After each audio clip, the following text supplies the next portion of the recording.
Taking into account the societal and practice context of the developing country of Bali, how could I have improved my occupational therapy program with my client? As the client was seen for occupational therapy services in the developing country of Bali, there were many practices and societal context issues that impacted on my occupational therapy program. From a societal perspective, Bali is a developing country with a poor health system unlike Australia, so many citizens don't receive health care like they do in Australia unless they can afford it. There are also limited health professionals, including occupational therapists, practicing in Bali.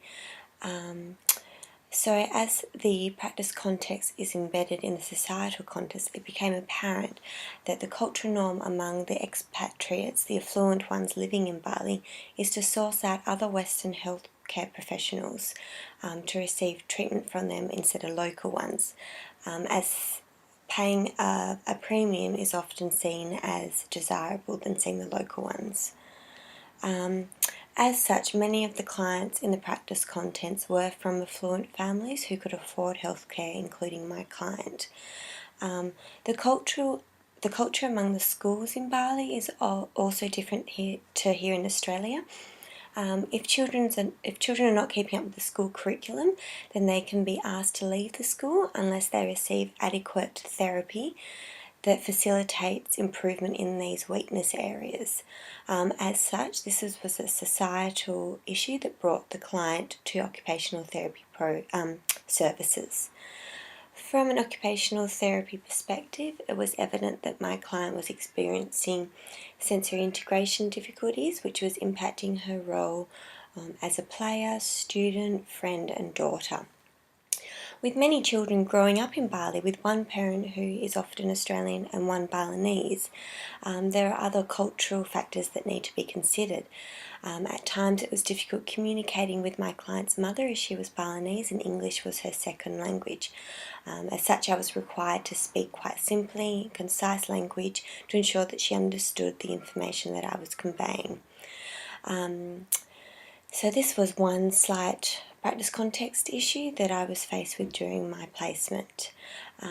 During my session planning, it was also vital that I ensured that all my interventions were culturally sensitive and appropriate and in line with the Balinese culture.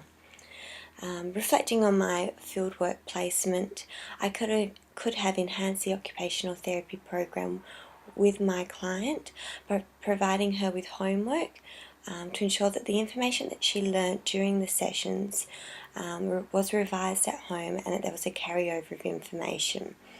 I could have also created a sensory diet for my client, including activities that she could engage in before, during and after school.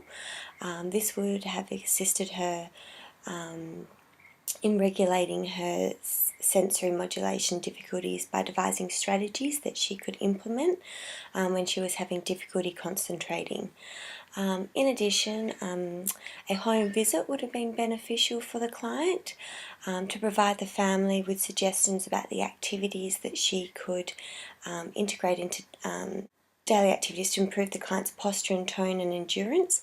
For example, we could have suggested that she sit on an exercise ball or tea stool at a desk when performing homework. This compromises balance and improves postural stability.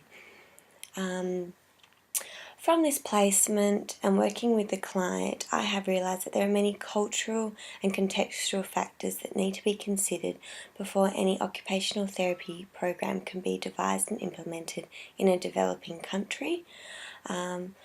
Within the societal and practice context, it's important to ensure that all interventions are culturally appropriate and sensitive, and this needs to be established at the beginning of the occupational therapy program during the initial interview with the client and their family.